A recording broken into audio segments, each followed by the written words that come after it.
Welcome, everyone, to Daily English Class. We are so glad you're joining us today. Yeah, thanks for being here. We've got a really fascinating discussion lined up for you. We do.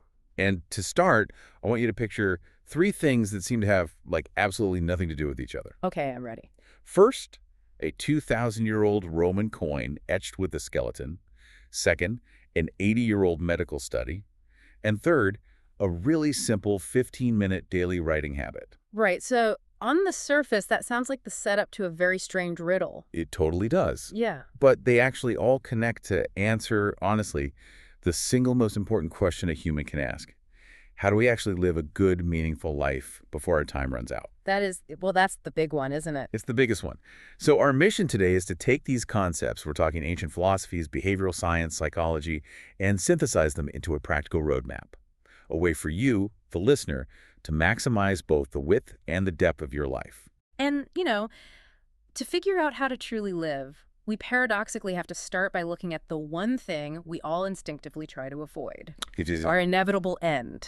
Death. Right. We have to begin at the end. So let's talk about that Roman coin. There's this ancient practice called memento mori, which translates from Latin to remember you must die. It's such a powerful concept. It really is. And the idea is to literally keep a physical reminder of your mortality on you. Right. Like keeping a tarnished coin with a little skeleton engraved on it right in your pocket, something you touch every single day. Which is, it's a very jarring concept for modern society. Oh, absolutely. Because psychology explains our aversion to this through something called terror management theory. As humans, we have this unique, really heavy cognitive burden of knowing that our time is temporary. Right. Dogs and cats aren't walking around worrying about their lifespan. Exactly. And because that realization is so overwhelming, our biological instinct is to just sanitize death or dodge the topic entirely. We just hide from it. We do. And you can see this reflected in massive societal shifts, like applications to become funeral directors have been steadily dropping for years. Meanwhile, industries dedicated to hiding the physical signs of aging, like cosmetic surgery, are expanding exponentially.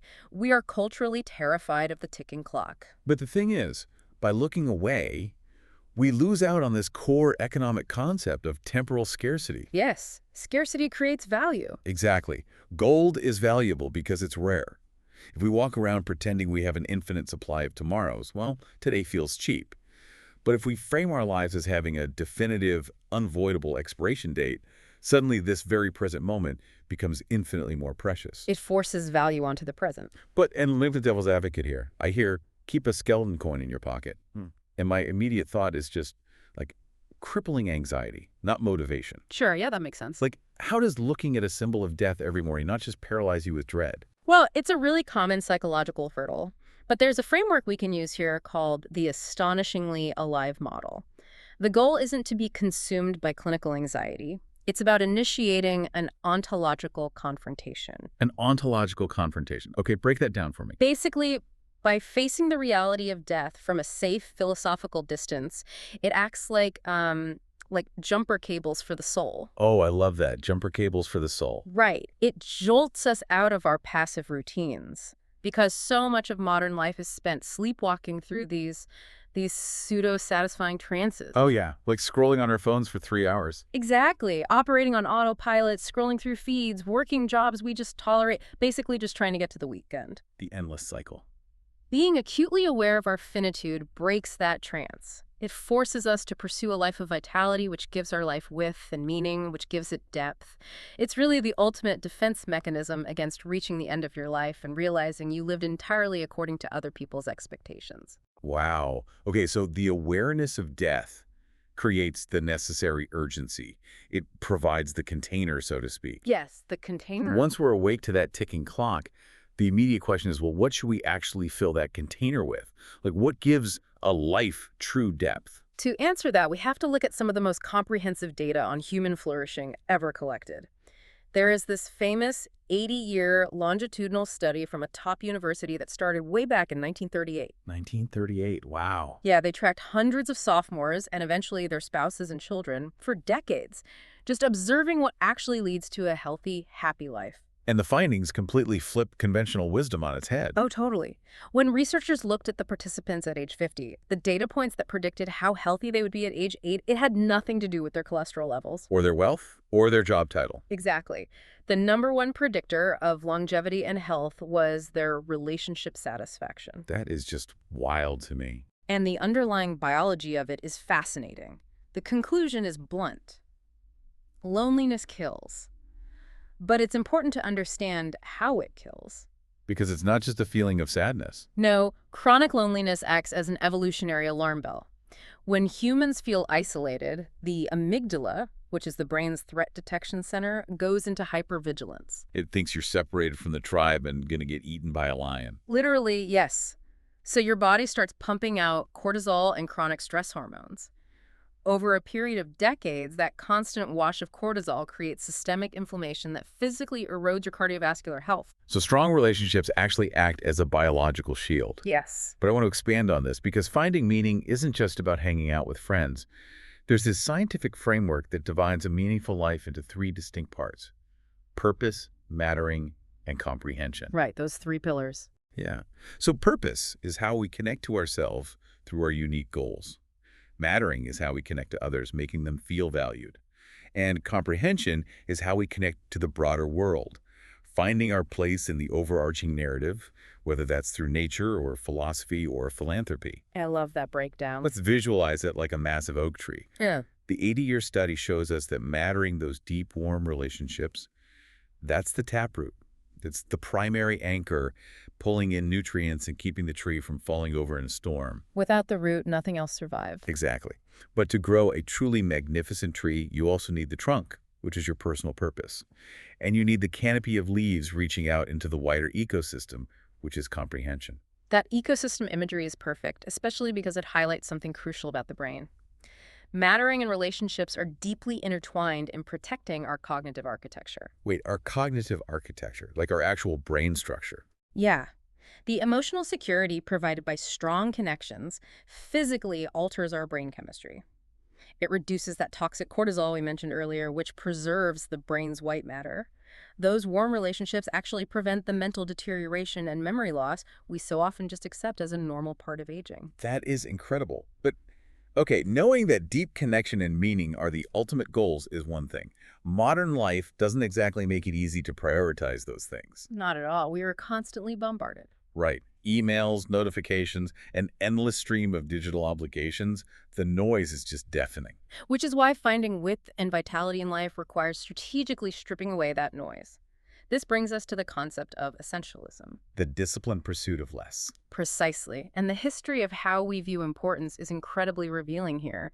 Think about the etymology of the word priority. Oh, this is one of my favorite facts. It's so good. Yeah. So the word entered the English language in the 1400s. And for 500 years, it was strictly a singular word. It literally meant the very first or prior thing. Because the idea that you could have multiple first things was logically impossible. Exactly. It wasn't until the industrial boom of the 1900s that we suddenly pluralized the word. We convinced ourselves we could have multiple priorities. It's a linguistic illusion. The dangerous illusion, too. Yeah. Because it leads directly to the paradox of success. Right. Explain that for the listeners. So when you are successful at something, whether it's at work or in your social circle or whatever, that success naturally attracts new opportunities. Yeah. But those opportunities quickly mutate into demands on your time. They become distractions. Exactly. They pull you away from the very essential focus that made you successful to begin with. Which brings us to the core mandate of essentialism. You have to protect the asset. And you are the asset. Protect the asset. That means ruthlessly defending your sleep, your hydration, and your mental bandwidth. If the asset breaks down, your capacity to connect with others and pursue your purpose just evaporates. But wait, let me push back again. If the goal from the memento mori concept, the skeleton gang, is to expand the width and vitality of our lives, isn't stripping things away doing the exact opposite? Like, I want a wide, expansive life, not a narrow, restrictive one? It's a great question, but it requires redefining what width actually means neurologically. Width isn't about spreading your attention like thin peanut butter across 20 different tasks. Oh, I've definitely had peanut butter days. We all have, but that kind of frantic energy just triggers cognitive fatigue. True width is about the quality and intensity of your attention. When you take all of your scattered energy and focus it like a laser on a single, highly valued pursuit, your brain enters a state of flow. Ah, so the vitality comes from the depth of engagement, not the volume of activity. Exactly. When you're in a flow state, the prefrontal cortex temporarily downregulates. You lose your sense of self-consciousness and your sense of time. That deep, vital engagement is what actually makes life feel wide and expansive. It rescues us from the passive, numbing boredom of modern multitasking. Okay, that makes so much sense. The irony, though, is that once you identify what is truly essential, the stakes feel so much higher. Oh, for sure. Deciding what matters often triggers our deepest procrastination anxieties. I mean, we have the urgency from the ticking clock. We know the destination is meaningful connection. We have the strategy of focusing on the essential. But knowing all of this doesn't automatically get us off the couch. No, it doesn't. And that's because there is a fundamental biological battle happening in your brain every time you try to start a meaningful task. It's the war between your present self and your future self. I love thinking about this like a piece of software. Yeah, run with that. So the present self is an algorithm optimizing strictly for short-term clicks. It wants the instant dopamine hit of scrolling social media or eating junk food. Right. But the future self is an algorithm optimizing for long-term user retention. It wants the compounding rewards of writing a book, building a deep relationship, mastering a skill. The problem is that the present self has direct control over your motor functions right now. The couch is comfortable today. Very comfortable. So behavioral science offers specific tactics to rewire those dopamine pathways and give the future self an advantage. One of the most effective is temptation bundling. Okay, so temptation bundling. That's when you take a high dopamine behavior you love and pair it exclusively with a high friction behavior you dread. Mechanistically, this alters the anticipation in your brain. So say you only allow yourself to listen to your favorite true crime show while you're running on the treadmill. Your brain starts associating the release of dopamine with the act of going to the gym.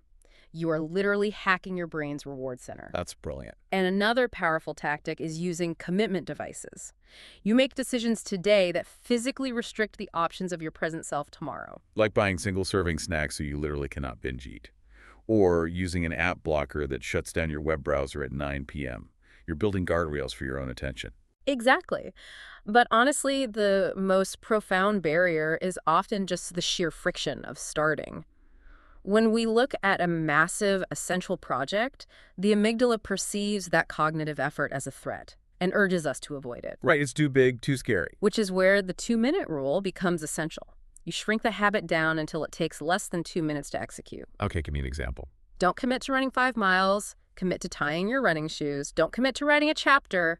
Commit to writing 1 sentence. It's like getting into a cold swimming pool. The hardest part is the initial plunge. But once you're in, momentum takes over, and it's easier to keep swimming than to get out. Yes.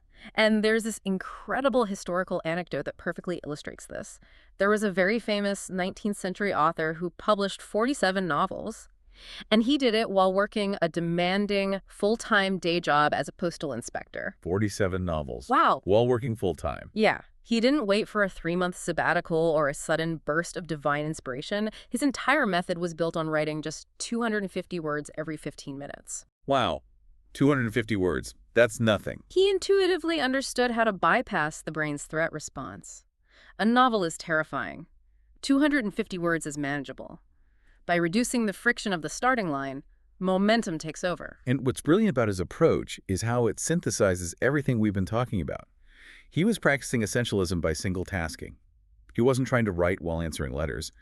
And by constantly engaging in these microbursts of flow, he was generating the vitality that the memento mori philosophy demands. It's also deeply connected to Stoicism, if you think about it. Oh, absolutely. The Stoic philosophy demands that we focus only on what we have absolute control over right now, in this exact moment. We can't control if a book becomes a bestseller, and we can't control when our biological clock runs out. Yeah. But we can control our attention for the next 15 minutes. And progressing toward truth and virtue in the immediate present, that is the only real path to a tranquil life. The Stoics recognize that the present moment is the only place where life actually happens. Procrastination isn't just a productivity failure, it's a philosophical tragedy. Because when we procrastinate, we're assuming we have an endless supply of tomorrows. By curing procrastination, We stop delaying our actual lives. Man, we've covered some extraordinary ground today.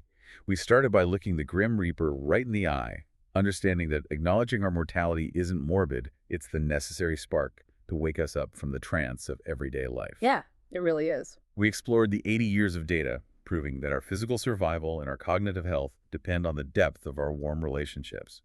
We learned that the word priority was meant to be singular, and that true vitality comes from the intense focus of essentialism. And finally, we looked at the neurological tug of war between our present and future selves, and how tactics like temptation bundling and the 2-minute rule allow us to just bypass our own mental friction. For you listening, the ultimate takeaway here is a profound shift in perspective.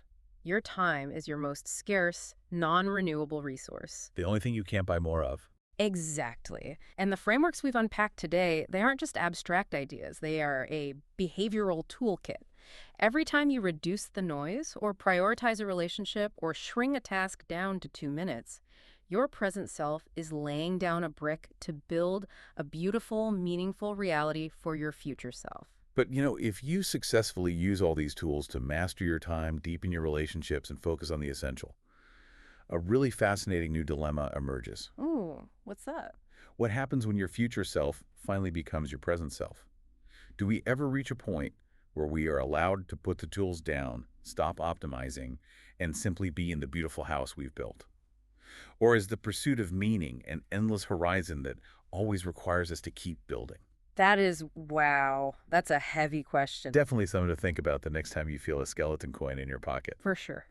Well, thank you all so much for joining this discussion. If you found this valuable, please take a moment to interact with the channel. Yeah, hit that like button, drop a comment with your thoughts. We'd love to hear how you're applying these ideas. And don't forget to share this with someone who might need a little jumper cable for their soul. And subscribe to Daily English Class for more insights. We will see you next time.